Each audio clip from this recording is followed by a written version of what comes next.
My name is Sherdyl Fernandez-Aubert. I'm from the Berkshire Regional Planning Commission. I'm an energy and environmental planner there.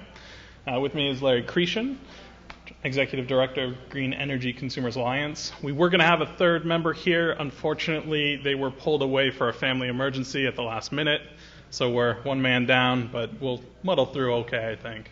I want to say a couple thank yous. First of all, to Berkshire South for hosting our event.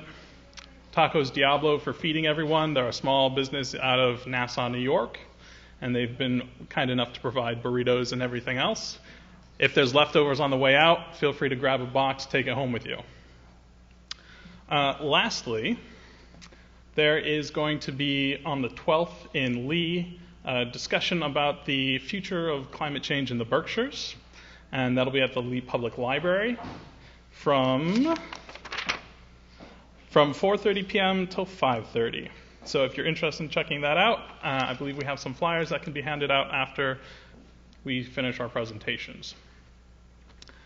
So, thank you all for coming.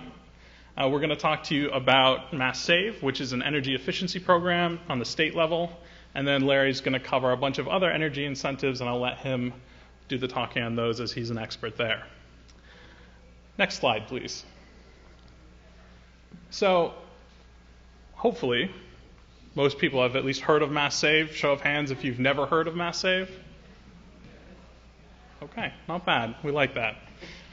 Mass Save is an energy efficiency program sponsored by the state and the utility companies in Massachusetts. So that's usually going to be Eversource, Berkshire Gas, and National Grid in our communities here in the Berkshires. Other communities have different utilities based on their location. Don't worry about that part. Next slide. Mass Save, next slide, sorry. Mass Save is a leading energy efficiency program on the national level. It does a lot of good work. There's a lot more room to improve it. So I'm going to try and be as open about some of the pitfalls as we go through this, but know that it's still a good program. Sometimes it falls short of what it needs to do in order to really make the difference here in the Berkshires. But for most people, it's a way to improve the home that you have or the apartment you're renting to be more comfortable and more energy efficient. Next slide, please. No one's ever heard of a free lunch, right? Except for tonight, free dinner on me. How is this paid for? Because it's a state-level program, every time you pay your utility bill, there's a small surcharge on it for energy efficiency. A couple tenths of a percent of a penny, but everyone pays it.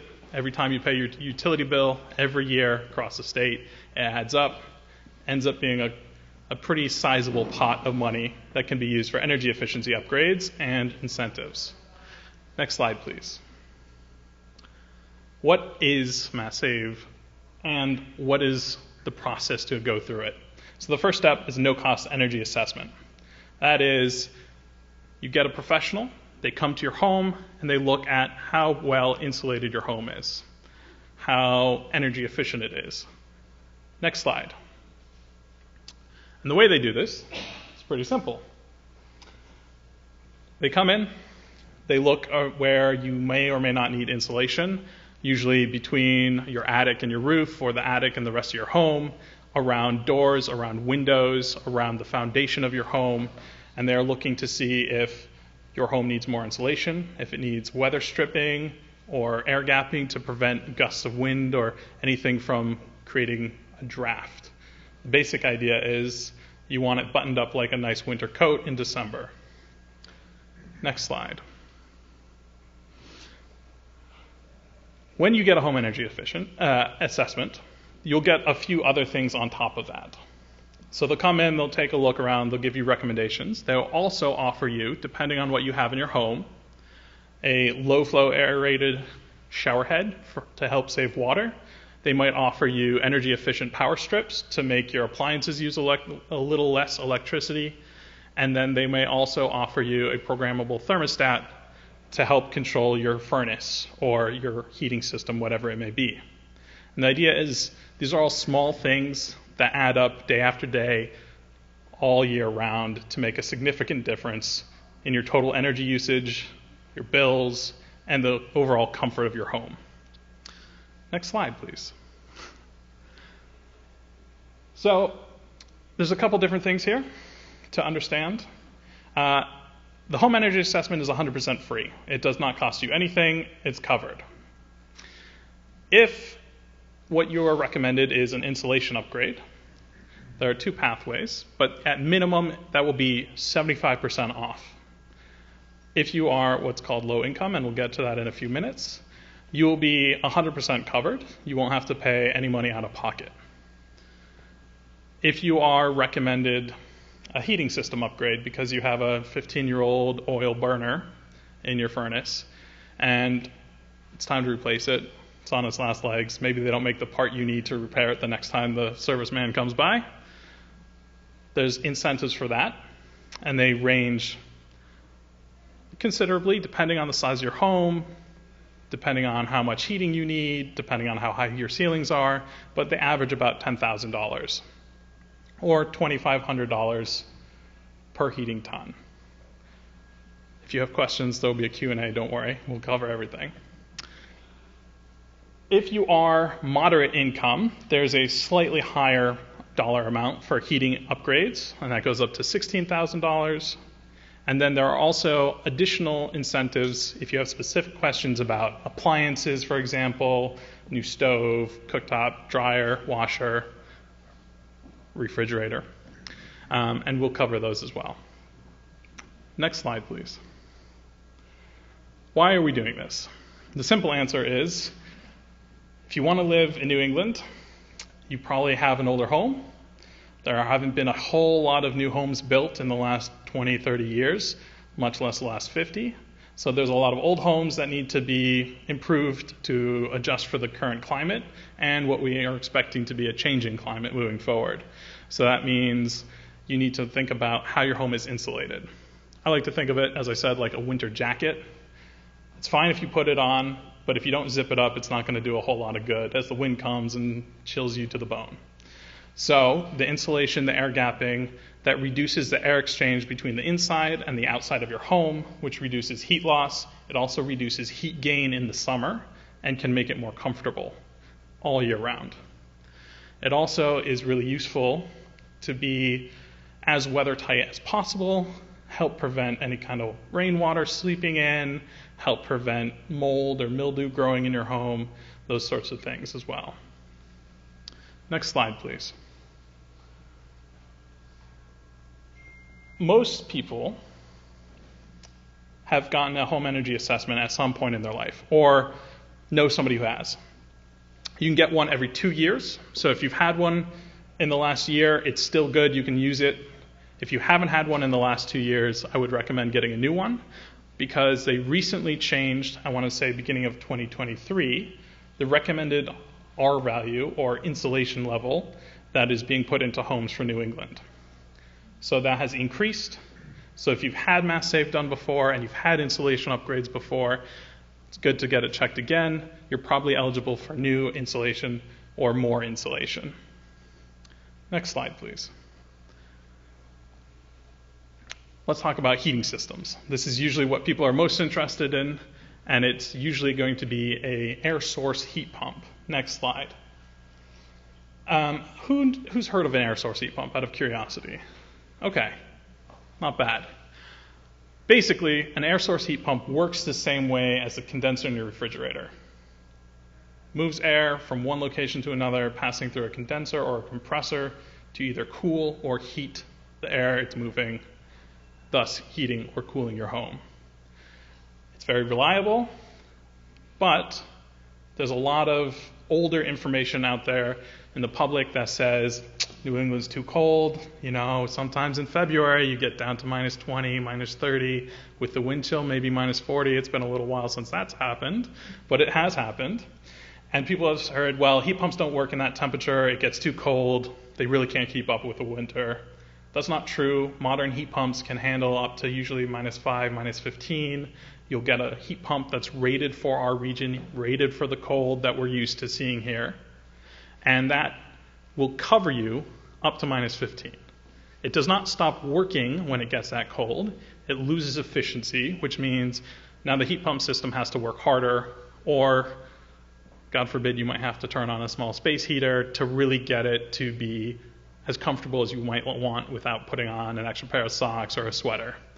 I know my dad, my entire life, it's winter, thermostat stays 58, 60, put on another sweater, put on some extra socks, you'll be fine. But if you want to live in a home where your heating system can stay 68 all year round, a heat pump is going to be well suited for that. It's very efficient, and it's very efficient when you just set it to a temperature you like and leave it alone. You don't have to turn it up or down at night. You don't have to mess with it on and off. And the programmable thermostats that are part of the program will help make that even easier. So, there are a couple other options that you may have heard of. There's a geothermal or ground-based heat pump system, and it basically works in two different ways. You have an option. They'll either dig a long horizontal trench, put in a pipe system underground, bury it, connect it to a condenser compressor, and they'll use a fluid, and they'll pump it through, and basically it works the same way. It just takes advantage of the way the Earth below a certain depth basically stays the same temperature, so it allows you to cool or heat the air much less mechanically. Then there's also solar systems that are well paired, but the program doesn't cover those, so we're just going to leave those out for now. Next slide, please. So there's a couple things you need to do in order to be eligible. First thing is you need a home energy assessment. Second thing is if you are provided a recommendation afterwards to get your home insulated more or get some weather stripping, you need to follow up on that as best as possible. And then you need to make sure you are using program-approved equipment. There's a whole list on masssave.com of the equipment that is eligible. If you are working with a good contractor, if you are working with someone from like CET, someone from another contractor off the approved MassSave list, they will have a lot of this information, but it doesn't hurt to double check yourself. Once you do that, you can go through the program. A lot of the contractors will either assist you in doing the rebates yourself, or they will do it for you. Some will not. In that case, you can reach out to Berkshire Regional Planning Commission, and we will do our best to assist you there or connect you to someone who can. Next slide, please. This is the income eligible program. This is the other key component of MassSave. Next slide.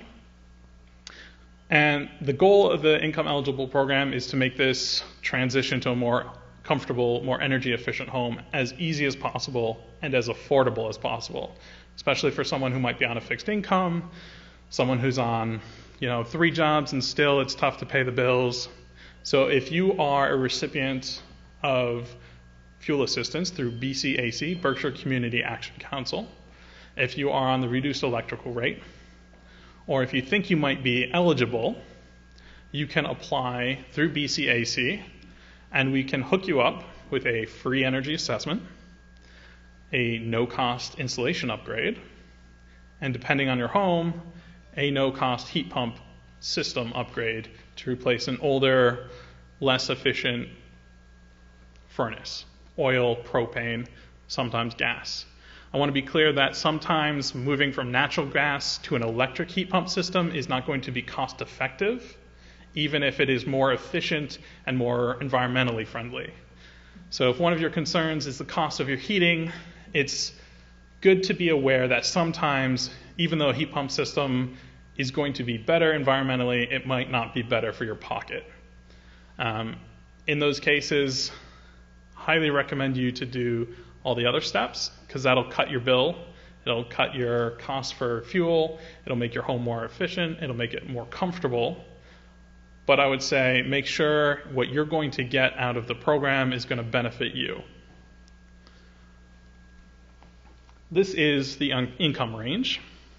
If you are a single person household, these numbers don't represent the total number of wage earning adults. It's the number of people living in a single residential unit. So if you're a single parent with 1 kid, that's a 2-person household. These are the income levels that make you eligible. Right above this, there's the moderate income program, which is offering slightly more than the traditional program, which goes up to $16,000 for heat pump accessories and upgrades. It still has roughly the same cost savings on insulation.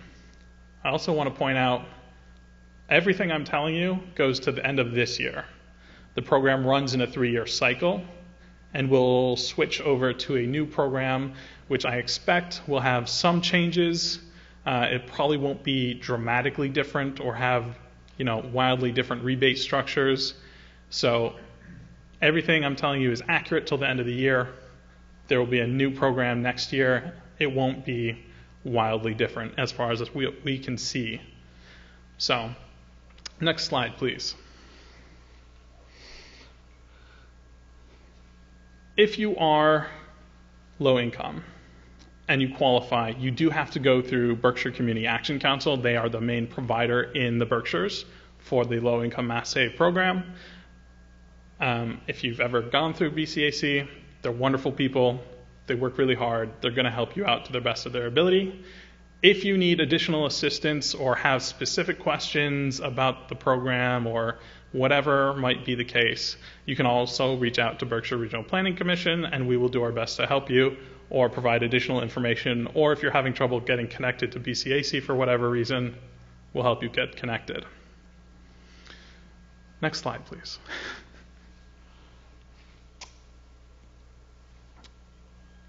I think I covered this pretty well, but the last thing I want to say about who's eligible is next year, the eligibility process is going to be hopefully streamlined significantly. Right now, you have to be either on fuel assistance or reduced electrical rate, or you might also need to be able to show proof of WICS or another subsidy program. Next year, hopefully, it's going to be a self-attested income verification process, which will make it less paperwork, less of a headache, easier to navigate, easier to get into. The other thing is, if you aren't familiar with some of the other energy saving programs that exist, if you haven't heard of something like Community Solar, which is a program that offers a reduced electrical bill, usually 10 to 15% in a participating community. There's no solar put on your roof. You sign up. You say, I'd like to receive solar electricity from a nearby solar farm, maybe in the next town over. That'll get you a 10% discount. That stacks with everything in Mass Save. That stacks if you have a municipal aggregation in your town, which is where the town will buy energy in bulk and offer it to the community at a fixed rate over a usually 2 to 3 year period. That all stacks, and if you're in low income program, that stacks with both the reduced electrical rate and fuel assistance. So there's a lot of ways to save a little bit of money here and there, and it adds up pretty quick. Next slide. If you have any interest in solar, we're going to cover that in a few minutes with Larry, but also feel free to ask additional questions during the Q&A period. This is predominantly about Mass Save and other energy efficiency programs. If you have any kind of niche questions, we'll do our best to provide answers. Next slide. Do we have any small business owners here? Okay. Well, next slide. The small business program works a lot like the residential program for your home or for a renter. The main differences are in where the incentives lie. Not everyone is going to have the same needs at their business as they do at their home. If you're a restaurant owner, you might need upgraded controls for your refrigerator, your freezer system. You might need more work on your HVAC system. You might need less work on your insulation. You might need a few more low-flow aerators for your faucets in the kitchen, so you're using less water, that sort of thing. There's a whole slew of ways to save money, and those are designed to be what's called a 5-year payoff period. So you will save more money after 5 years than it costs you to do the project. Depending on the cost, the type of project, those incentives can go up to 90% of the total project cost. That program also will include LED lighting for a small business if they haven't already made the transition from incandescent bulbs. Next slide. This is a brief, there's a lot of different options, but this is a brief rundown of what's available for small businesses. Next slide. Wrap it up there. I think probably we'll save questions till after Larry gives his talk, and then we'll do all the questions all at once, and we'll provide all the answers you need. So, thank you very much, and I'll turn it over to Larry, and we'll continue our way.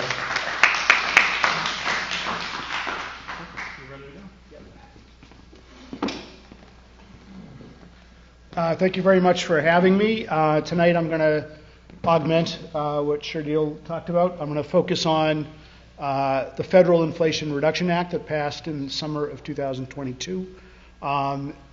It's a big deal, but a lot of people are still missing some of the key points that could affect you, and I'll focus on that tonight, particularly as it affects the climate. The Inflation Reduction Act did a lot of things, but it was most of the money that is authorized by that is about energy and climate. Next slide, please.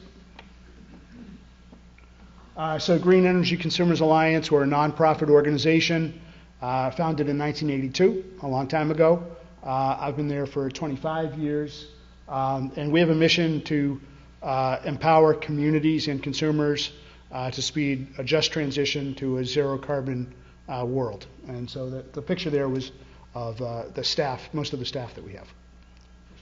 So the key points I want you to walk away with tonight is to understand that the federal incentives that I'm going to talk about are, you can add to them the state incentives that we have. Massachusetts has among the best clean energy policies in the country, and those two things go together like peanut butter and jelly, and you want to see the total package. And what's really critical about the Federal Inflation Reduction Act was it extended the incentives, the tax credits particularly, for until 2034. Before the Inflation Reduction Act passed, we were lucky if we could have solar tax credits or something that would last 2 years, 3 years, and then Congress would have to reauthorize them. And so the point why I'm saying this is we have a climate crisis, and fossil fuels are expensive. And so what we want you to think about is between now and 2034, is it possible for you to go to net zero at your home, at your business, and in your community? And you don't have to do everything in one day. That's a big message I want to say, but over 10 years, can we get everything done? Can we shift our cars from gasoline to electric? Can we shift our home heating systems to heat pumps? And can we put solar on our roof? All those kinds of things over time in order to get the job done. And so this is a great opportunity for individual households, but it's also a great opportunity for communities. And so we're encouraging, when we speak to cities and towns and community groups, to try to get something done at the municipal level or working with local nonprofits to try to get some projects done that could be sizable to make a big difference. Next slide, please. So it was passed almost 2 years ago, and it has a big mix of tax credits, federal loan money, and some grant money. So it's a little complicated. They're using 3 different ways of giving us incentives for clean energy. And the recipients are pretty much everybody that's below the federal government: states, cities, towns, tribes, nonprofit organizations, and of course individuals will get to it. Clean energy businesses. A big part of this was to try to get manufacturing going in the United States for solar panels, for wind turbines, for electric cars, for the batteries that go into the electric cars, and so on, in order to, so we're not dependent upon other countries for all these things. We don't want to switch from importing fossil fuels to importing clean energy. And so a lot of the money, and it's remarkable how much American businesses have tapped into that already, probably faster than anyone ever thought. So there are factories cropping up all over the country, mostly in the South and the West, not so much in New England. But the point is, you're going to start seeing American-made on a lot of products more than ever. And so for consumers like us, it's that mix of tax credits, of rebates, and loans. And I'll talk a little bit more about those in a minute. Next slide, please. So here's an example. When the bill came out and was passed in 2022, this chart came out about where it was they estimated it was going to cost $369 billion, with the benefits being far greater than that. And they were just sort of guessing. They put out the tax credits, but how much it's going to cost the federal government is going to depend upon you. If you don't take advantage of them, then it will cost the government zero. And so they were estimating the total bill was going to be $369 billion over 10 to 12 years. Most of the money was going to make our electricity cleaner and those other categories, buildings, transportation, et cetera. But the key point is now experts are saying it's probably going to have double or triple the impact on the economy. And that's good. That's more jobs being created in the industries because consumers and businesses are seeing the incentives and they're going after them. So we think that's a great thing. All that means is we're going to be turning the spigot down on fossil fuels a lot faster than they expected. Next slide. So here's a graph. It's now a few months old, but they were projecting where certain key categories in clean energy were going to go. Battery manufacturing, solar manufacturing, electric battery storage, electric vehicles, rooftop solar, heat pumps, and all that. They've all done incredibly well since the Inflation Reduction Act has passed. You can see the curve on the going to the right, it's time, and going up to the y-axis, the vertical axis, it's the amount of investment. And as you can see at the very top, the biggest ones are battery manufacturing and solar manufacturing in the United States. So those are things that we won't see directly as individuals who are buying electric cars and solar, but that's going to make the industry grow. It's going to eventually solve the problem of supply chain that we never knew about what a supply chain problem was until COVID. Well, those things are going to start going away because of all this investment. Next slide. So a big part in that $369 billion was a $27 billion thing called the Greenhouse Gas Reduction Fund, commonly known as a green bank. And so it's a lot of money. And so $7 billion of it was targeted to making sure that solar energy went to low-income people. And so the EPA is running the program. They came out with a program called Solar for All, and that money has to be used to benefit low-income people throughout the country. And that was such a big program that it wasn't going to be the kind that a individual or a nonprofit organization would apply for. States applied for the money. And so Massachusetts applied for the maximum it could, which was $250 million. And we should be hearing this month or next whether or not Massachusetts got that grant. I think we will. I saw the proposal as it was being developed by the state. They did a great job. And what I heard was the EPA got $6 billion worth of applications, but they have $7 billion to spend. So I would think a good proposal should get all of it. And what I'm going to tell you is $250 million is still a lot of money. And so in Massachusetts, that will change the game for low-income solar. So we'll see solar on all kinds of roofs. Taylor Swift's going to have solar on her roof. Maybe this building will have solar on its roof. But the important thing is now we're going to make sure that low-income people get access to the benefits of clean energy too. So we love that program.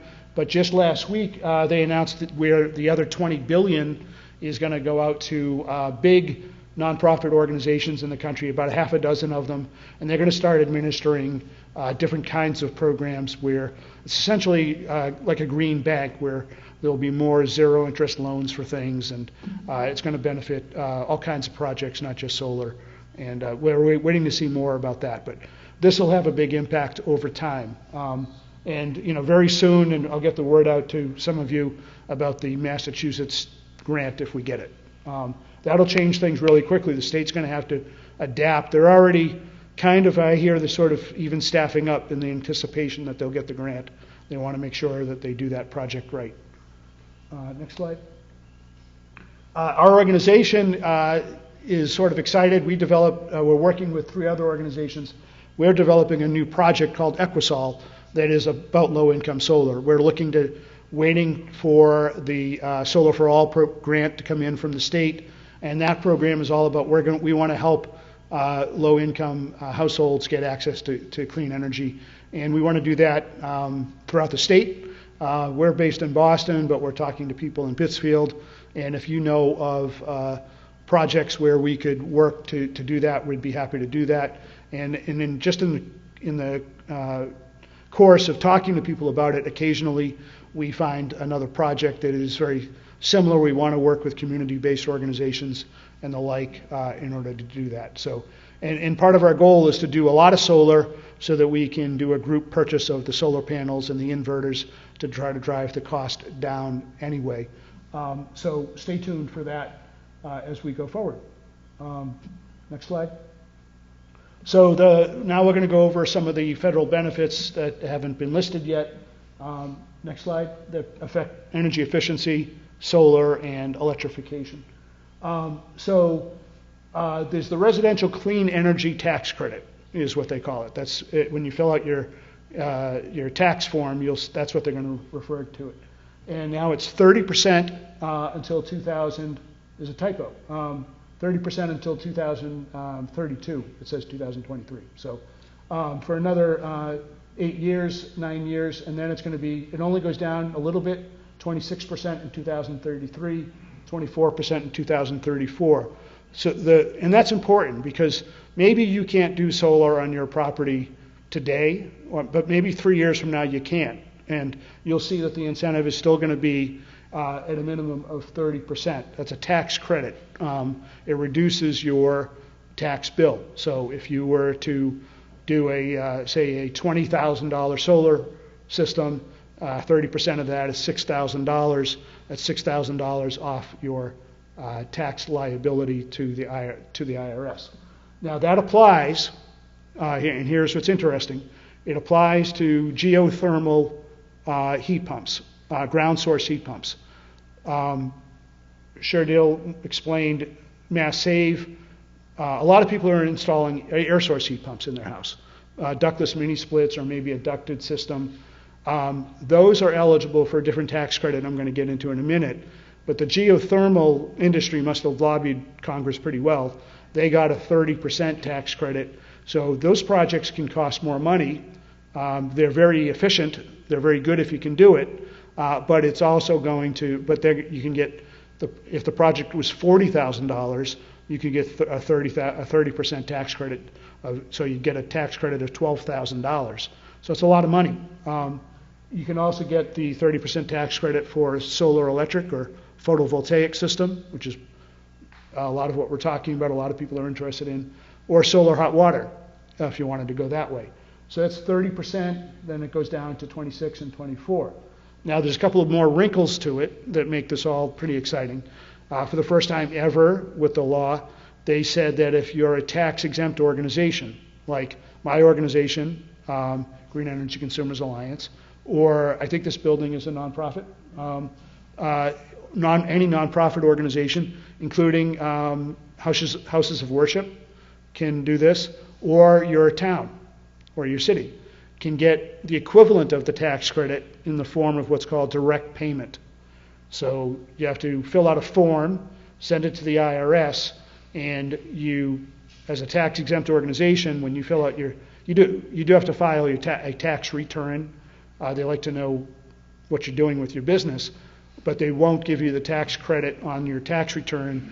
They will send you a check, And so it'll take a few months usually to get your check, but that's pretty good. That's the first time ever. Otherwise, nonprofits did not have access to that kind of thing. Then they are adding bonus tax credits, up to 10% if the project is in a census tract. There are maps that show whether or not the country's divided up into census tracts that are usually about 5,000 people or so.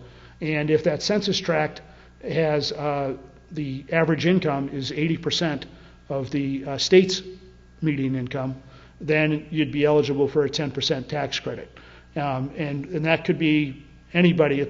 The homeowner's income is not does not matter. It matters whether or not you're in the census tract.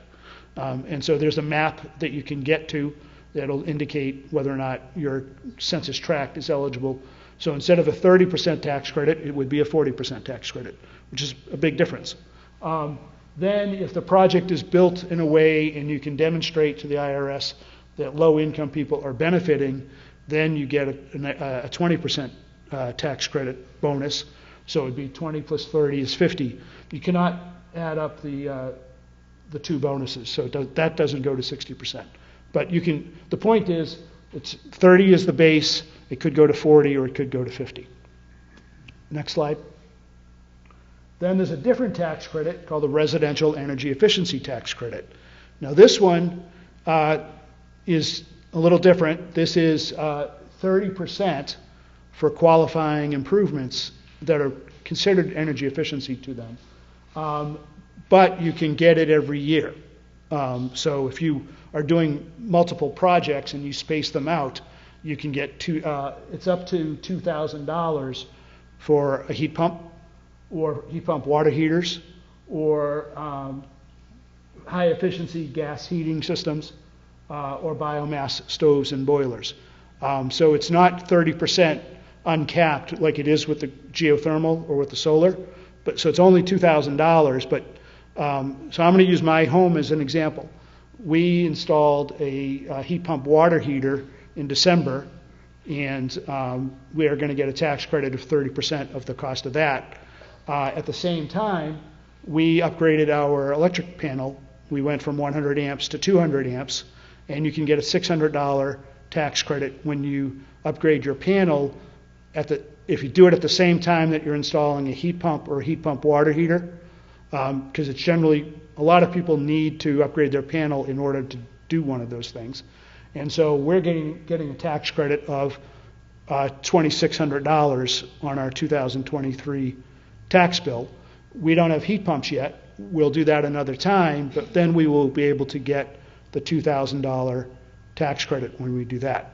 Our house, we would do solar, but we get trees over the house and the pitch is east-west, it's not facing south.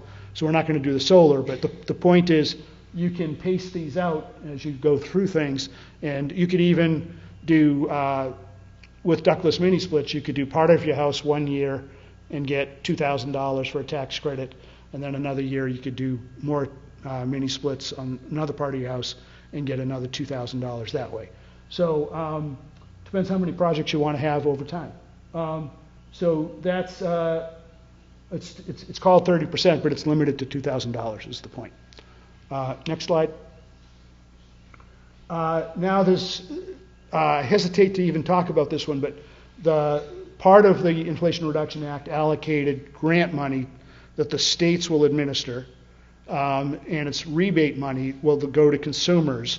And this is, there's two kinds of funding, and they're going to add up to about $146,000, and that's, $146 million, which sounds like a lot of money for Massachusetts. It is a lot of money, but look at the Mass Save budget that Sherdyl was just talking about. It's almost $4 billion over 3 years, and so this rebate money is going to enhance the Mass Save program a bit, but you can tell by the chart it's not a huge amount of money expansion for Mass Save, and the state's still trying to figure out what it would do with the $146 million.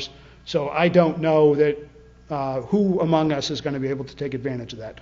Most of that money is targeted towards low and moderate income people, and so the rules every state's allowed to come up with its own way of spending it as long as they meet certain criteria. So stay tuned for that. Mass Save will be all over that, and Sherdyl will, next time he talks to you, might have more information about this. We're waiting for the state. The state has to get the approval from the feds and then announce the program. But that's another source of money that could be very good.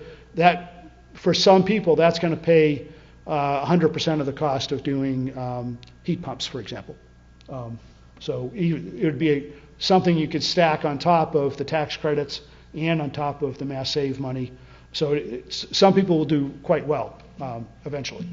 I just want to say you can't depend upon it right now. So next slide. Moving on to transportation, meaning particularly cars. Next slide. So I think there's a woman who works for me, Anna Vanderspeck. I think it was the state's #1 authority on EVs. I'm below that, but I'll do my best. So with the Inflation Reduction Act, they have a clean vehicle tax credit of $7,500, which is great, and that's going to be for 10 or 12 years. The only unfortunate thing is it's a little bit complicated, so bear with me. It's now, for the first time, you can actually get it at point of sale, meaning you won't have to wait till you do your taxes. So you'll get the dealer will handle the paperwork and take it off the price of the car when you buy it. That's a big improvement. But you must purchase it from a dealer that's registered with the Internal Revenue Service. So if you see a car that you love and you want to go to a dealership, you got to make sure that they're hooked up with the Internal Revenue Service in order to do it. Some dealers, particularly small dealers, might not want to bother with the bureaucracy of dealing with the IRS on that one, but it makes a huge difference as to whether or not you're going to get the car. There are income requirements. Joint filers have to have an income of less than $300,000, and I've said this before, if your income is above that, you really don't need a $7,500 tax credit, so stop complaining to me. So that requirement's important. Next slide. Then it gets, in order to pass the bill, there were some Congress people and senators who insisted upon certain requirements, and so hit enter again, or down. The assembly location final assembly must be in North America. You actually have to check the vehicle identification number to make sure that it was. That's easy to do. The dealership can do that for you. The MSRP is the manufacturer suggested retail price. Has to be less than $80,000 for an SUV, van, or pickup truck. If you can buy an $81,000 car, you don't need the $7,500 tax credit. And the $55,000 or less for a sedan or hatchback. The batteries, pretty complicated. There are two sets of mineral and battery components. They want to move over time to having fewer and fewer. They want to make sure that we're either sourcing the materials from the United States or from a friendly country, so we're not dependent upon Russia or China, is what it boils down to. And if it only meets one of those two criteria, it cuts the tax credit to $3,750. So there are some cars that were not eligible for the tax credit in 2023, but they've worked hard. Remember I said all the manufacturing that's happening in the United States? Now there are new cars that weren't eligible that are now. But the standards are going to get tougher, so there could be cars that are eligible today that are not eligible tomorrow. So it gets complicated. There's a list that you can get to, though, and you can find out if the car that you want is eligible for that $7,500. Next slide. All this information is on our website, greenenergyconsumers.org. Look for Drive Green. If you could do the next slide, please. Then, for the first time, there is a clean vehicle credit for used cars. Hit down. There are, again, please. The battery requirements that I just talked about only apply to new cars. So used cars, that does not matter. Next one. Now it's a tax credit of $4,000 or up to 30% of the sales price, whichever's lower. Next. Again, you must buy it from a IRS registered dealer. So you can't buy my car and get the tax credit. You'd have to get it from a dealer in order to do that. And the car must be at least 2 years old and cost less than $25,000. Next, please. And it only applies for cars after August 16, 2022. And it's only for the second owner. You can't keep getting tax credits on the same car by flipping them all over the place. And the threshold is half of what it was for the new cars. But it's a great thing. A lot of people are, everyone I know who has an electric car loves it, but they might trade it in, right, in order to get a newer model. And so we like to see this. This is encouraging people to get a new car because they'll know that now there'll be a market for when they trade it in. So it's all good for everybody. Next slide. How to claim the tax credit. Next. You can get the tax credit when you do the taxes, or you can transfer it to the dealer, as I said, and they'll take it. Next slide. Next button.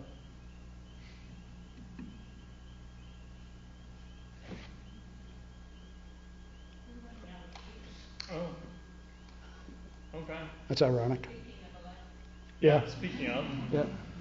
You close? You think? I'm pretty close. Okay. I don't know. Can you just hit the next one anyways?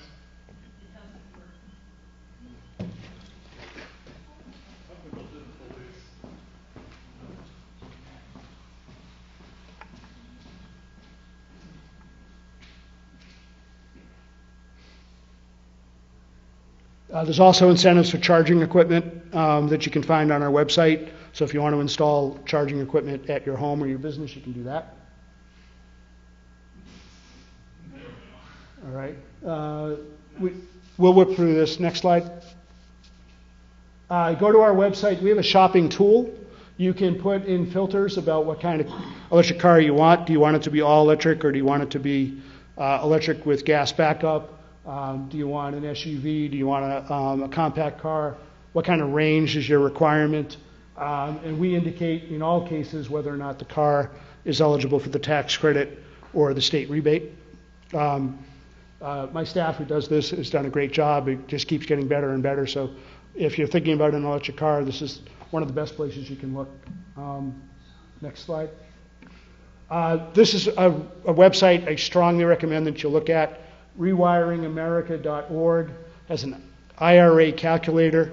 You plug in your zip code, homeowner status, do you own or rent, what's your household income, do you file your taxes by yourself or jointly, how many people are in your household size, and they will give you a printout of all the tax credits that you're eligible for and all the rebates that you might be eligible for.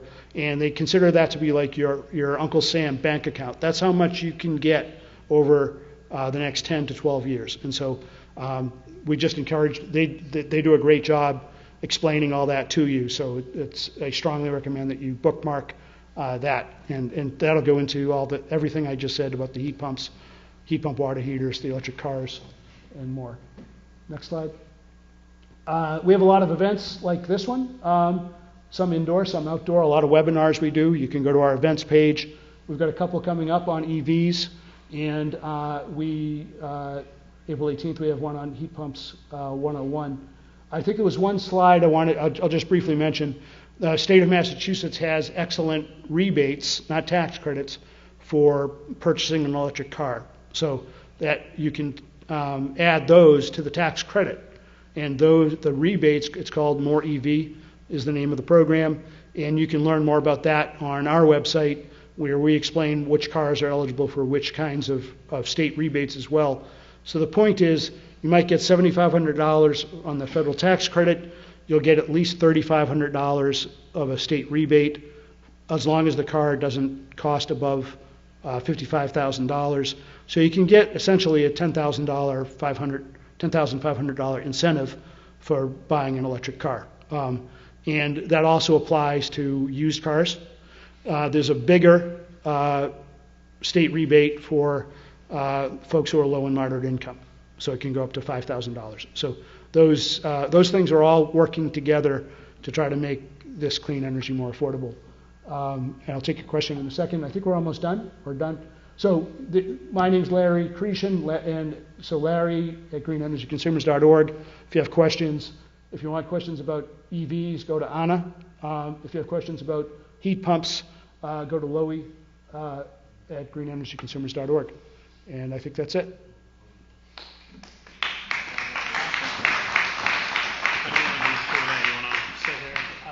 I can stand with you. Okay. For questions, our cameraman has a microphone, and that'll just help us record everything that's asked. So if you weren't here, you'll be able to hear the question and the answer, and then Larry and I will just pass it back and forth as is appropriate. So if you have questions, head back to the cameraman. He'll give you the microphone, and we can get this party rolling.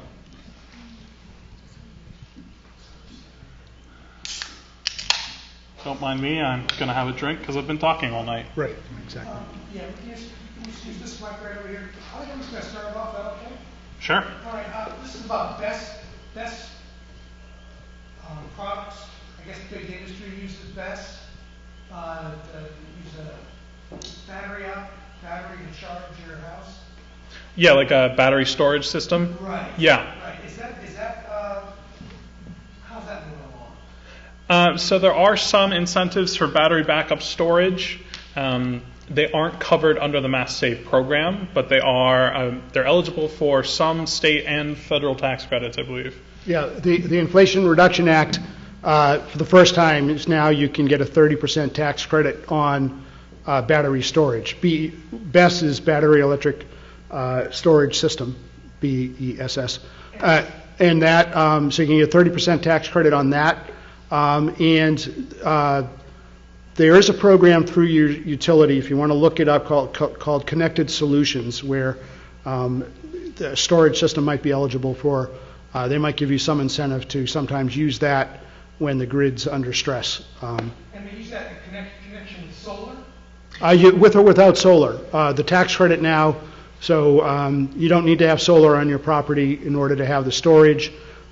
They pair together pretty nicely, though. You can charge your storage with solar, of course. I guess I would encourage people to look at it. It won't necessarily make you money like the solar does, the storage, though. But we'd rather you had battery electric storage than a diesel generator in your home. Hi. I have actually two questions. One about electric cars. I didn't think you mentioned anything about leasing. Is that eligibility the same? And my second question is for small wind turbines. Yeah. My town's looking at putting in a small wind turbine, and I didn't hear that mentioned at all either. Yeah, thank you. There was a little glitch in the slides, and I forgot to mention there's a loophole in the tax credit, which is if you were to buy the car and take ownership of the car, it has to meet those criteria that I mentioned about where the minerals and the battery equipment was coming from and where it was assembled. But there's a loophole that if a business were to buy the car for commercial purposes, it doesn't have to meet any of those criteria. So what's happening is the leasing companies, so General Motors is a leasing company, Ford does, they all have a leasing. You can lease the car through the dealership, they'll arrange it for you. They will get the tax credit, not you, but that will make the lease payment much lower. So you get the indirect benefit of the tax credit, and so that's a pretty good thing. More EVs are being more likely that people are leasing an EV than leasing a gasoline-powered car. So that's a good reminder. Thank you for that. So that's something. So if you see a car that you love and it's not eligible for the tax credit if you were to own it, you should be looking for the best lease that you can. Small wind turbines, depends how small. We're kind of opposed to small wind turbines. The economics of them aren't very good. If you're talking less than 100 kilowatts I would say it's probably not worth the aggravation. The economics of it won't be very good. So I'm not an engineer or a physicist, but I do know that the production you get out of a wind turbine is related to the area of the swept surface, which is pi r squared, and so the the blades have to be long in order to get a lot of power, and so it's related. It's related to the square of the radius, right? And then it's also related to the cube of the wind speed. And so the higher you go, the taller the wind turbine, you're going to get up where the wind speeds are higher. And so that's why wind turbines are the ones that make money are big.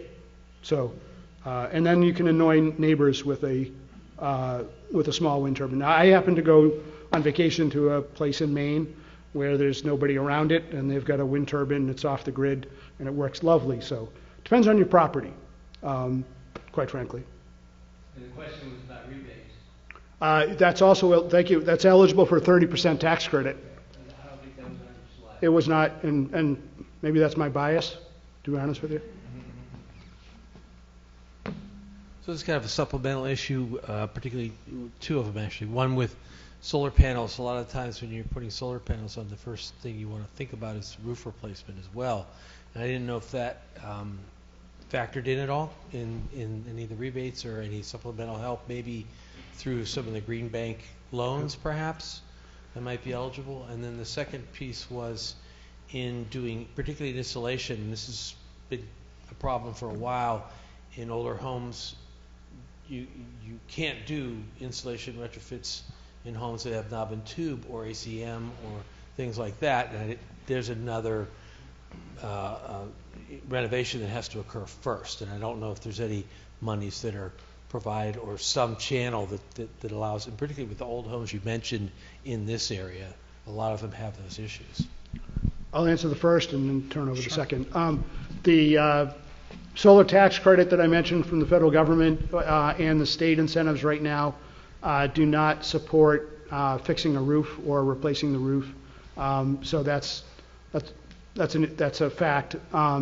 If you have an old roof, you probably should, if you can, wait it out and try to hope that if you replace the roof within the next 10 years, you can put solar on after you do the new roof.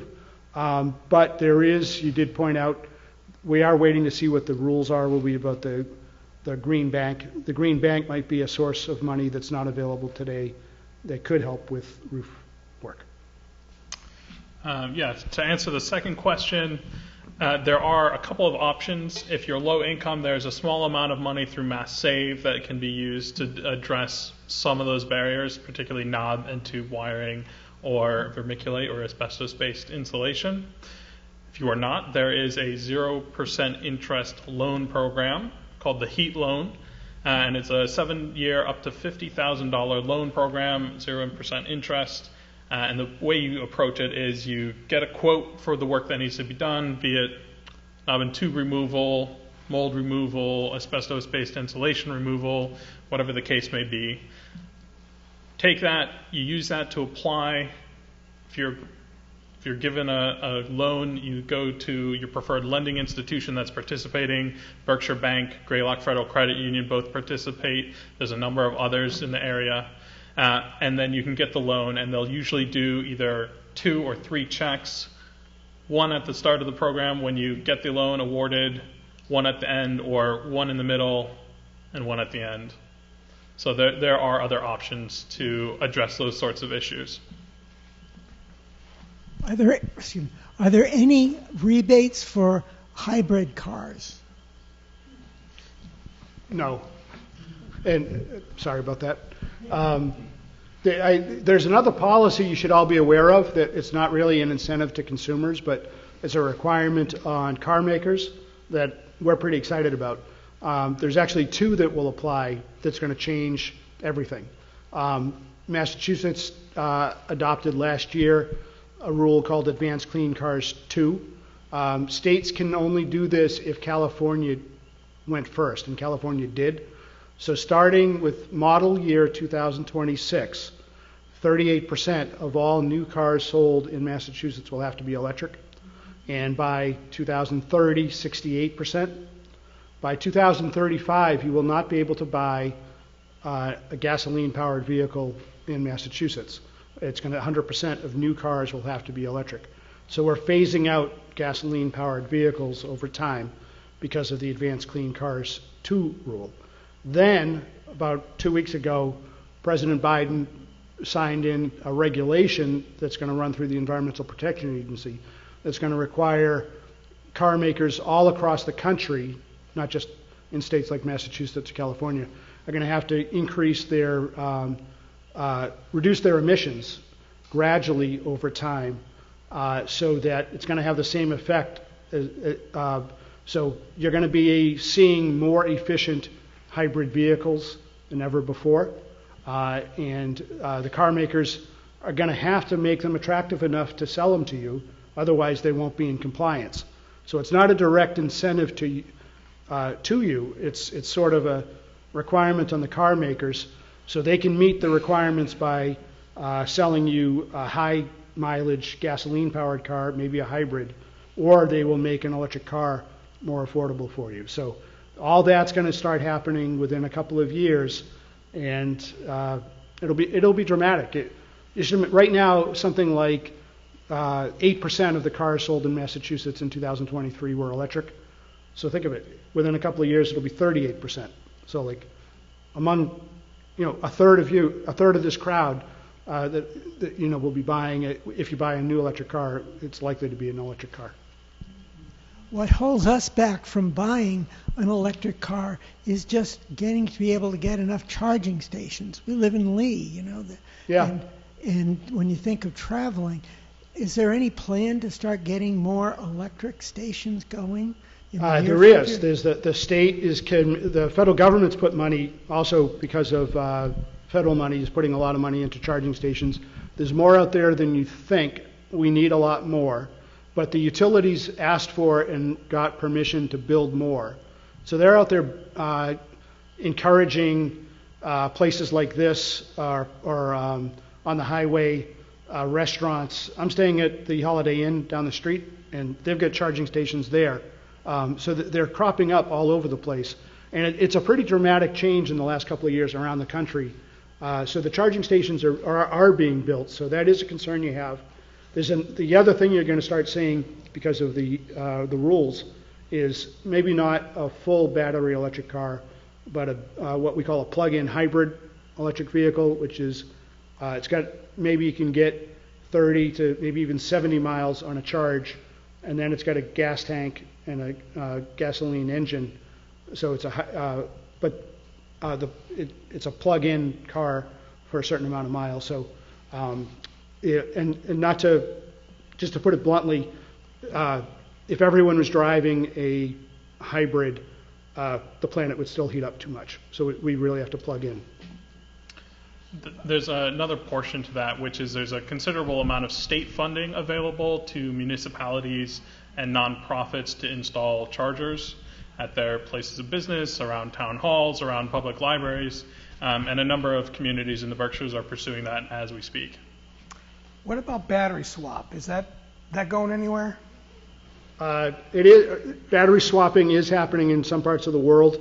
I don't think it's ever going to happen here to any significant extent. The batteries are being made better all the time, and so they're lasting longer, and the range is of an electric car is getting longer.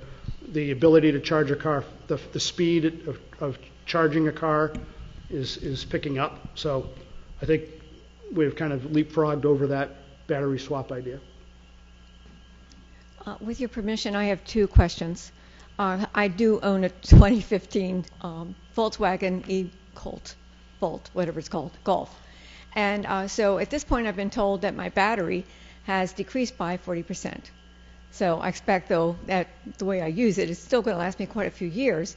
But at this point it would cost like $10,000 to get a new battery for the car. So is there anything about being able to replace batteries at more reasonable cost?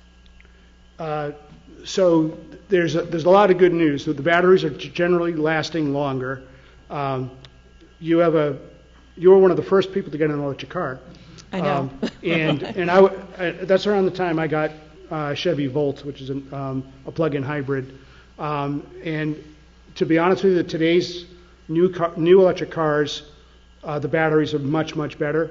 And so that's a problem that's sort of sorting itself out over time. But to your issue, and a lot of people who bought cars in the last 5 to so years. The batteries are lasting longer. They might pay you to, there might be an incentive when you have to trade in your car or to swap it out. It may cost you $10,000 to get a brand new battery in there, but the battery you have will not be worthless. It'll be worth something. And there will be people, there's what we call a second life.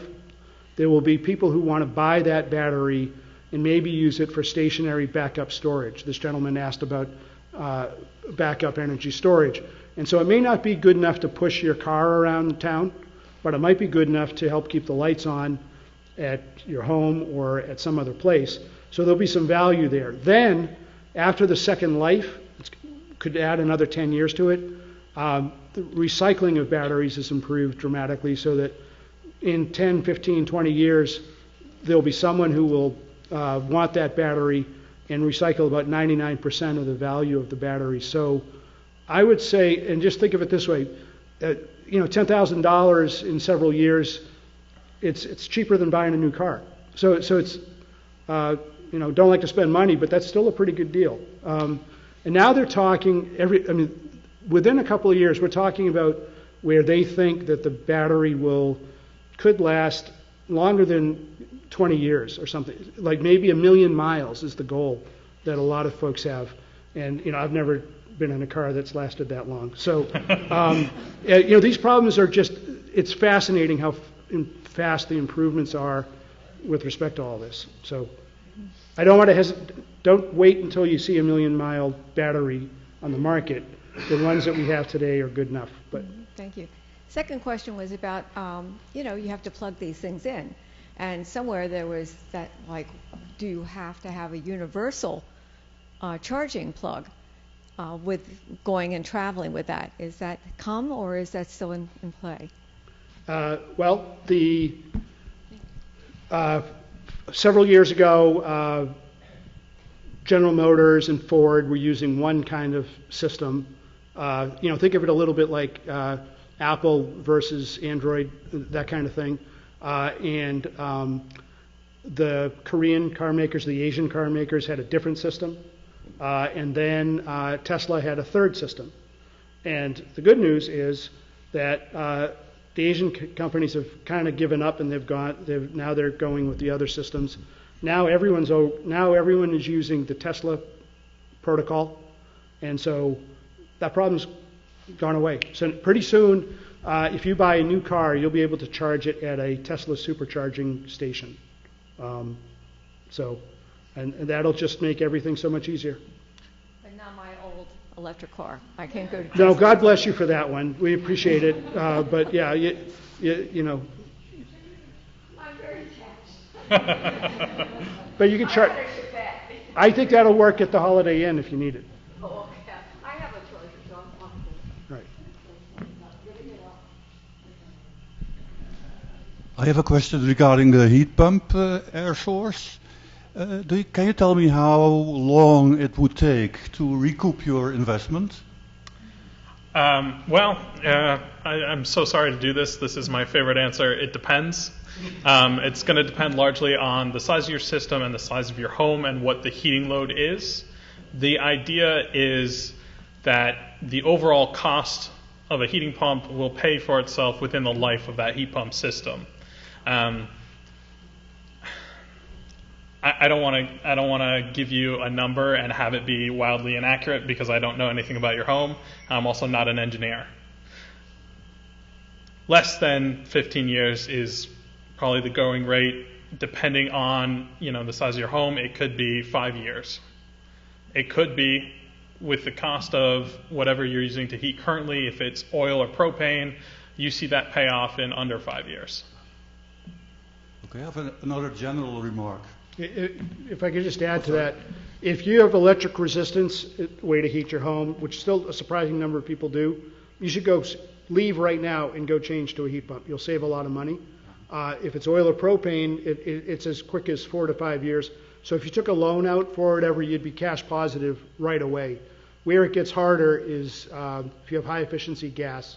That's where the payback. You may not get a payback, to be honest with you. Okay. I have a general remark. I saw that in the Netherlands, about 50% of the electricity used is renewable, mostly solar and wind. It has been too successful because the infrastructure cannot handle the amount of new generation of energy, especially since homeowners are able to resell their surplus of electricity back to the utility. Do you foresee something like that in the United States? Massachusetts is focused very hard on, we have a climate bill that requires that we get to net zero emissions by 2050. And it's actually 50% reduction by 2030 compared to 1990. And so it's only a few years to go, and there's a lot of work to do. But it's a law, and Governor Healy is working hard to fulfill it. And so we want the wind and solar, and we want people to switch to EVs, and we want people to switch to heat pumps. So we are expecting more electricity usage, which will require more renewable energy.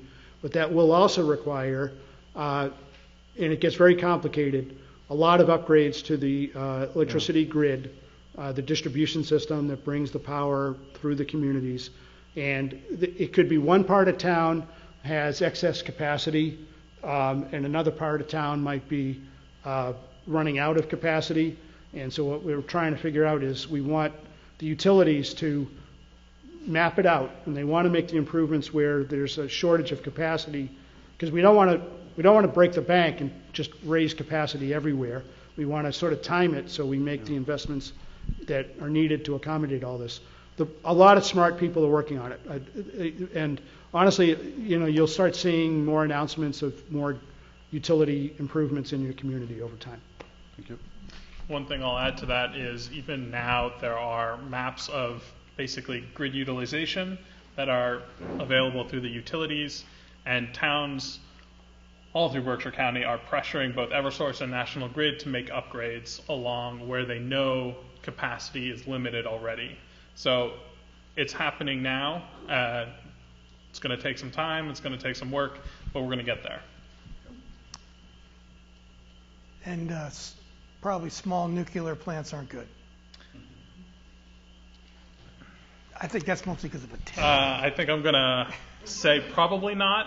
I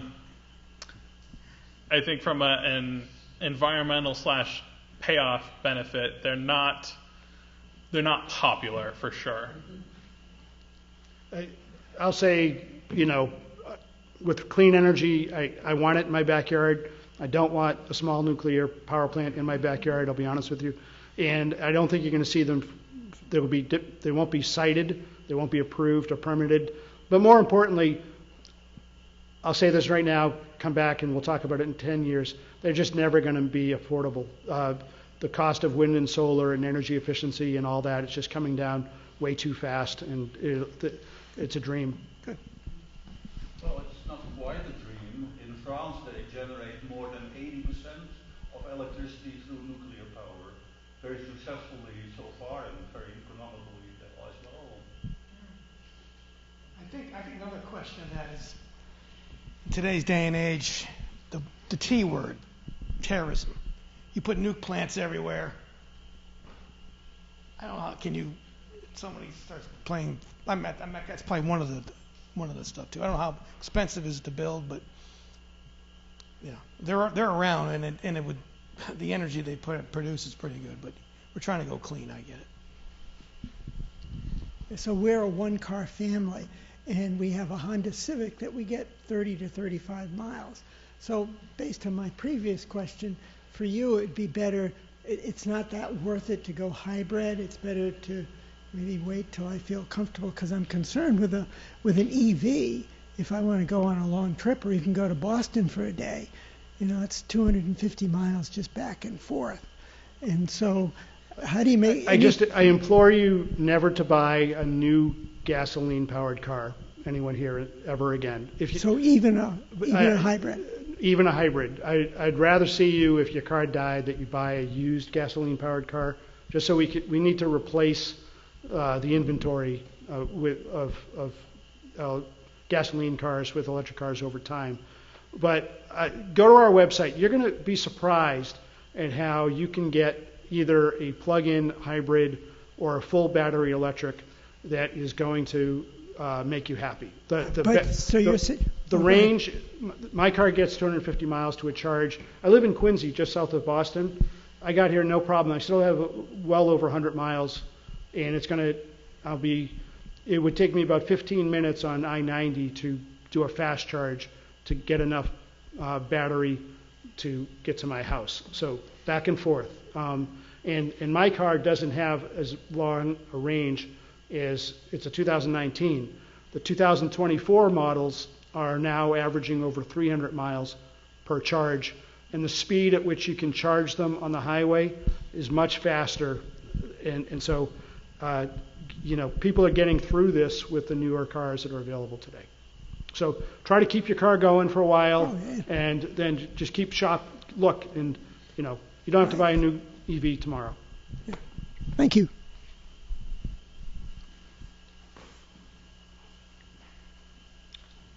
Well, if there are no other questions, I will highly encourage you to grab some chips and burritos on your way out. Feel free to grab a seltzer if you want one as well. And I want to thank everyone for coming out tonight, and we appreciate you taking the time.